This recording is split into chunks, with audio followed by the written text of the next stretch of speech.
Gen 7 Namco's game series still got all fans' attention with its current Season 4 pass with the simultaneous introduction of new characters and new breathtaking moves, bringing a lot of division and conspiracy for its players.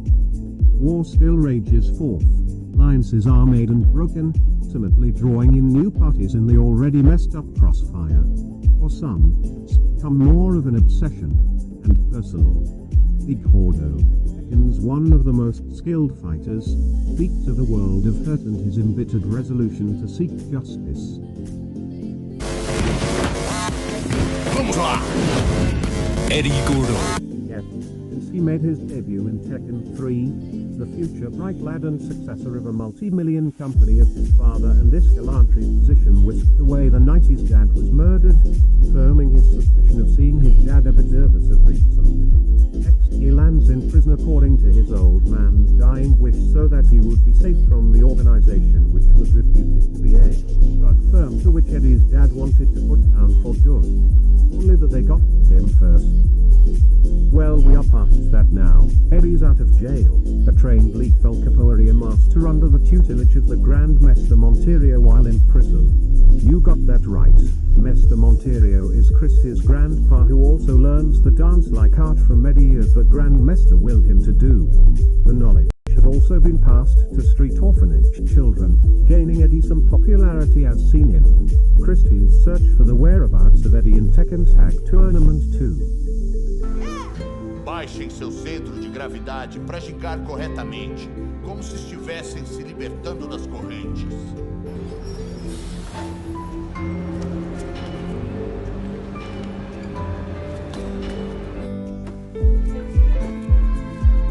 Pra onde você vai, Eddy? Vai embora, gente!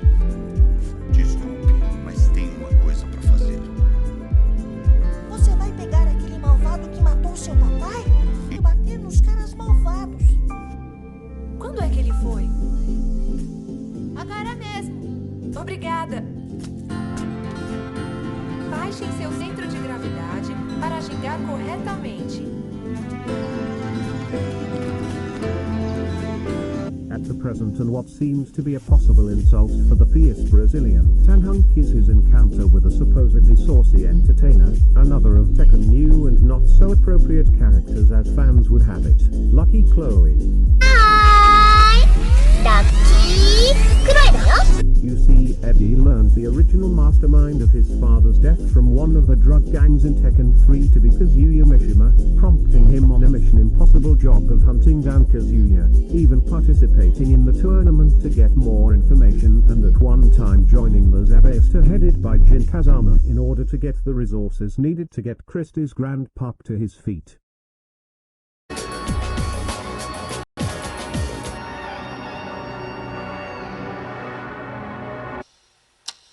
And now we get to watch a scenario where this ripped hot fighter will have to what? Entertain the entrails of Chloe. There's sure to be a good number of mixed reactions having to watch Lucky fearlessly challenge her opponent who she did deemed an old man.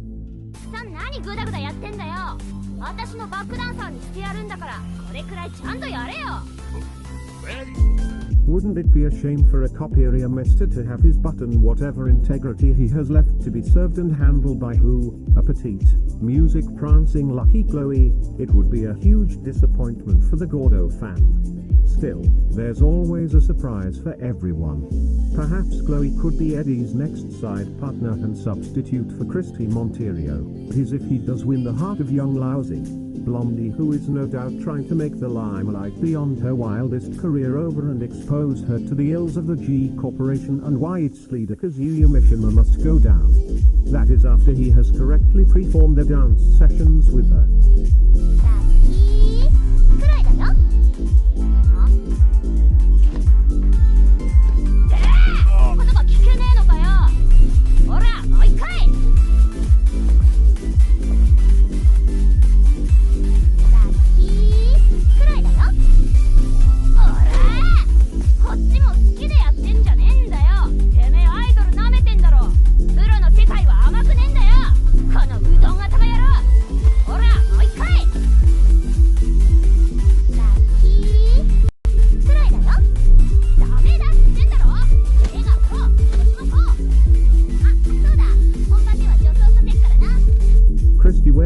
This is unknown in Tekken 7, but it does turn out to seem that Eddy didn't actually need her help in tracking and keeping tabs the latest activities of the G Corporation, especially now. The primary objective, as it would seem, was to secure a cure for the Grandmaster, Eddy's trainer, incurable disease. From the Zaibus to resources was a total disaster, and the sick master, Christie's grandpa, subsequent death.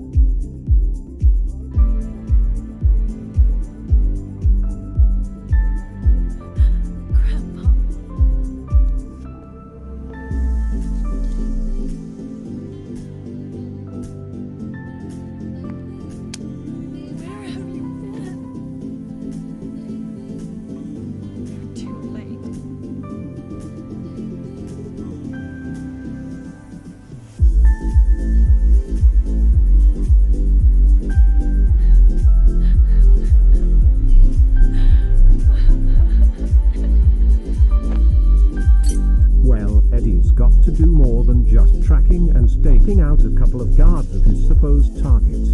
Taking on the likes of Kazuya since the Tekken universe began has been an arduous and suicidal mission, which leads to a road of even greater hurt.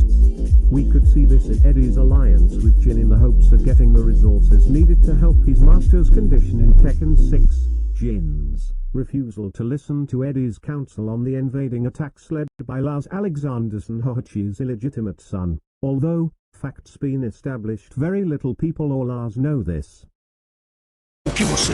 And finally, Jin's disappearance in ending of Tekken 6 game series, which meant Eddy was unable to get what he wanted even after parading as a Zaibus to officer for like months or years. Time was running out, and the death of his master sure didn't help the situation, leading to Eddy severing his alliances we could see in Tekken 6 character ending of both his and Christie's.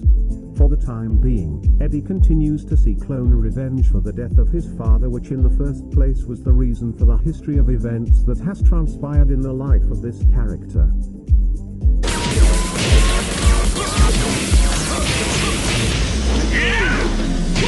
Eddy's role and early development at the moment seems to be well suited as the vengeful martial artist prior to Namco's first decision to create a female capoeira character rather than a male, which seemed difficult at the time.